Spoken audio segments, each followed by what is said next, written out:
rabbil alamin wa bihi nasta'inu ala umuri dunya waddin. Wassalatu wassalamu ala asyrofil anbiya'i wal mursalin wa ala alihi wa ashabihi wa man tabi'ahum bi ihsanin ila yaumiddin. Amma ba'du.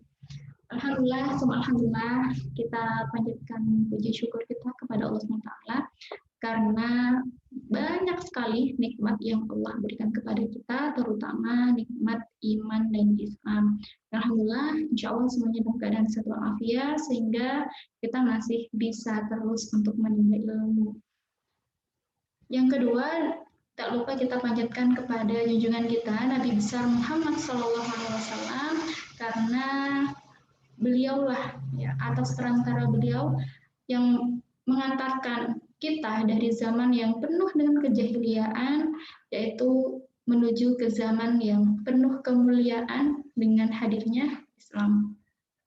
Masya Allah, Alhamdulillah, pada kesempatan kali ini di mata kuliah Fikih Haji dan Umrah kita akan membahas berkaitan dengan masalah-masalah kontemporer, ya, masalah yang mungkin sering akan ditanyakan oleh para jamaah haji ataupun umroh, ya. Umumnya mereka akan bertanya bagaimana tata cara ketika kita mau melaksanakan sholat di dalam pesawat. Nah, sebelum sholat pasti tentu kita bersuci terlebih dahulu.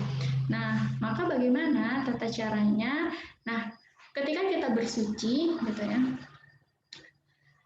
kita bisa nggak dengan berwudu atau bertayamum? Nah, di situ yang menjadi pertanyaan pada umumnya. Nah, di sini perlu kita ketahui bahwasanya kita itu diperintahkan untuk melaksanakan kewajiban semaksimal kita, melaksanakan kewajiban semaksimal dan semampu kita. Ya, sebagaimana hadis riwayat Bukhari dan Muslim yang artinya, dan jika aku perintahkan kalian dengan suatu perkara, maka lakukan perintah tersebut sesuai batas kemampuan kita. Jadinya batas kita di mana? Semampu kita seperti apa? Tapi bukan dalam arti kita itu ngambil ringannya, ya udahlah gini aja kayak gitu. Tapi kita usahakan semaksimal mungkin. Nah, kalau kita berbicara berkaitan wudhu dan tayamum, wudhu di sini adalah hukum asalnya, jadi azimahnya, dan tayamum itu adalah hukum khusus dalam kondisi tertentu atau rukhsah, ya, azimah rukhsah yang sudah kita pernah bahas sebelumnya. Nah, jadi kalau kita masih bisa melaksanakan wudhu, maka wudhu itu lebih utama daripada tayamum. Alasannya kenapa? Kalau satu wudhu itu bisa digunakan untuk beberapa kali sholat fardu, tetapi kalau tayamum itu hanya digunakan untuk sholat satu fardu saja. Kemudian wudhu itu berfungsi untuk menghilangkan hadas, ya. Tetapi kalau tayamum, nah adalah perkara, ya, yang digunakan untuk membolehkan kita dalam aktivitas sholat, jadi untuk melaksanakan sholat, tetapi tidak menghilangkan hadas. Ya, itu perbedaan antara wudhu dan tayamum. Nah, di sini kemudian banyak yang ikhtilaf, ya, banyak perbedaan, ya, dalam perkara tayamum. Apakah boleh tayamum itu ketika masih ada air atau apa ada debu di pesawat? Ya, kalaupun ada debu, apakah kita boleh bertayamum dengannya? Nah, dan pertanyaan-pertanyaan seterusnya. Nah, di sini dengan alasan khuruj minal khilaf, keluar dari perbedaan pendapat. Nah, menurut kami yang lebih utama adalah berwudu. Nah, lalu bagaimana cara berwudunya? Nah, bisa kita ke toilet. Ya, di dalam toilet, nah di sana di pesawat, ya, pasti tetap ada airnya dengan air yang terbatas. Nah, hanya saja kalau itu banyak sekali yang sampai wudhu ke sana, nah itu juga tidak akan memenuhi. Maka bagaimana caranya?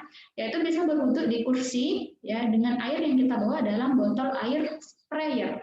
Jadi kalau wudhu, ya kita tinggal semprotkan saja. Nah, itu tata cara berwudhu. Ya, jadi kita semprotkan merata dan mengusapnya ke anggota yang menjadi bagian rukun wudhu. Ya, di sini Nabi SAW pernah berwudhu dengan hanya 1 mud air atau setara dengan 0,68 liter air. Ya, di sini dari hadis riwayat Bukhari dan Muslim.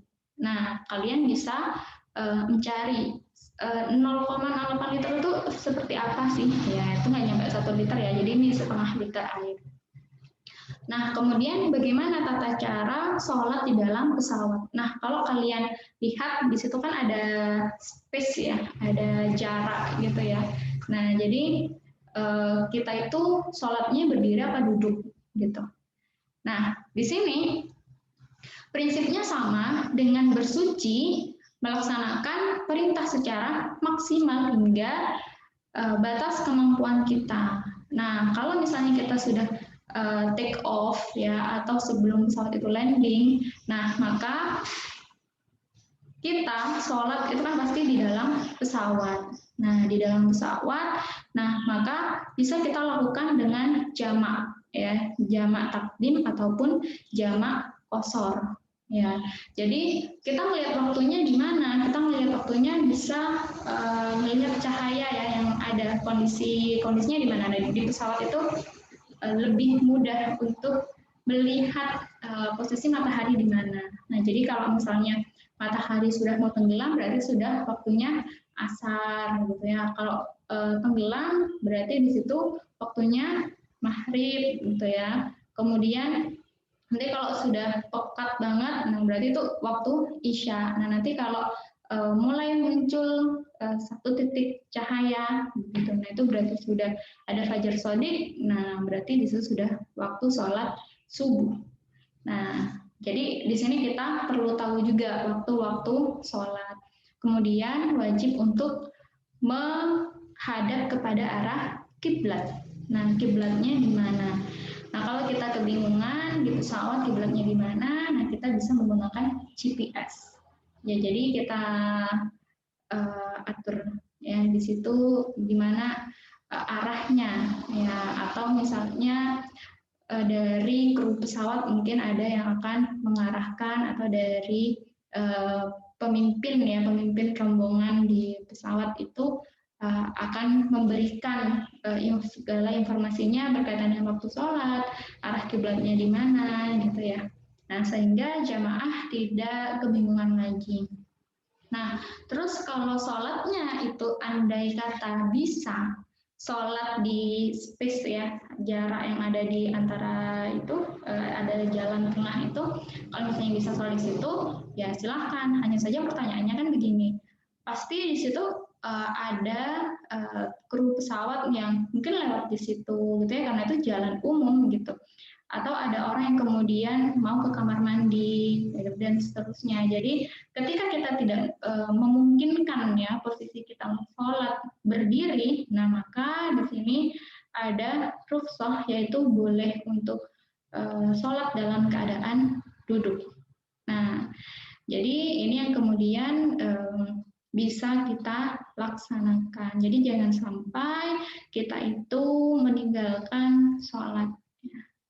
Ya, kalau misalnya ada informasi-informasi dari teman-teman mahasiswa yang menyampaikan, Bu, yang saya tahu begini dan begitu, silahkan boleh disampaikan di kolom komentar. Baik, kurang lebihnya saya mohon maaf. Saya akhiri. Wassalamualaikum warahmatullahi wabarakatuh.